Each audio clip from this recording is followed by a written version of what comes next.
যোৱা 15 ছেপ্টেম্বৰৰ দিনাখন যি উচ্চতৰ মাধ্যমিক পৰ্যায়ৰ গ্ৰেড 3 পৰীক্ষা অনুষ্ঠিত হৈছিল সেই পৰীক্ষাত যিসকল নিৰ্বাচিত হ'ব সেইসকলে কেনে ধৰণৰ চাকৰি লাভ কৰিব এই ভিডিঅ'টোত মূলতঃ তাকেই ক'ব বিচৰা হৈছে। আগৰ ভিডিঅ'টোত আপোনালোকক জনাইছিলোঁ যে কেনে ধৰণে নিৰ্বাচন কৰে আৰু ভাইভাত কেনে ধৰণে 3127 গৰাকী প্ৰাৰ্থীক নিৰ্বাচিত কৰিব আৰু তাৰ আগতে যে ৰিজাল্ট ঘোষণা কৰিব তাৰ দুগুণ সংখ্যক অৰ্থাৎ প্ৰতিটো কেটেগৰীৰ যিমান পোষ্ট আছে তাৰ দুগুণ সংখ্যকক সিলেকশ্যন কৰি সাক্ষাৎকাৰলৈ মাতিব আৰু সেই সাক্ষাৎকাৰত আধাটো ৰাখি মানে 3127টা পোষ্টৰ বিপৰীতে 3127 জনক চাকৰি দিব। এতিয়া মই ভিডিঅ'টোত আলোচনা কৰিব বিচাৰিছোঁ যে হায়াৰ ছেকেণ্ডেৰী লেভেলৰ যিটো পৰীক্ষা হৈ গৈছে 15 ছেপ্টেম্বৰত গ্ৰেড 3 তাতনো কেনে ধৰণৰ চাকৰি লাভ কৰে।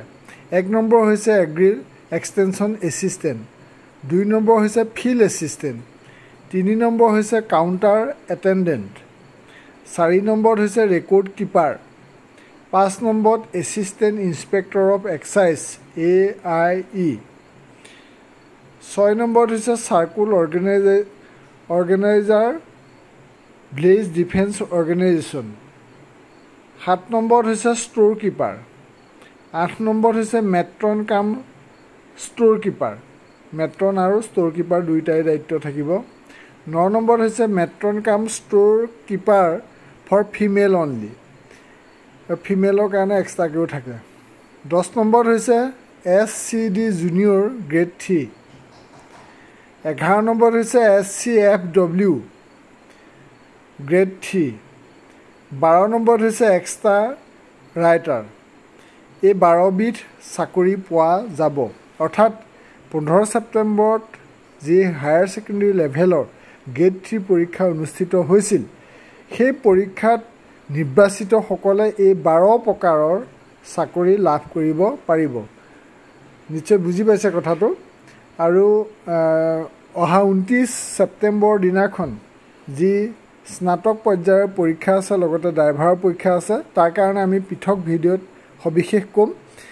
এই ভিডিঅ'টোত মূলতঃ এইখিনি কথাই কৈছোঁ যে agril extension assistant, field assistant, counter attendant, record keeper, assistant inspector of excise, তাৰপিছত circle organiser village defence organisation, store keeper, matron cum store keeper, next matron cum store keeper for female only, 10 নম্বৰত হৈছে SCD junior grade 3, 11 নম্বৰত হৈছে SCFW family welfare থাকে বিভিন্ন post এনেকুৱা grade 3, তাৰ 12 নম্বৰত হৈছে এক্সট্ৰা ৰাইটাৰ।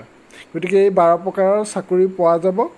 আৰু এইখিনিতে মই আপোনালোকক আগতে কৈছিলোঁ যে অ'পেন কেটেগৰীত কিমান আছে, ফিমেল ৰিজাৰ্ভেশ্যন কিমান আছে, আগৰ ভিডিঅ'টো নিশ্চয় গম পাইছে।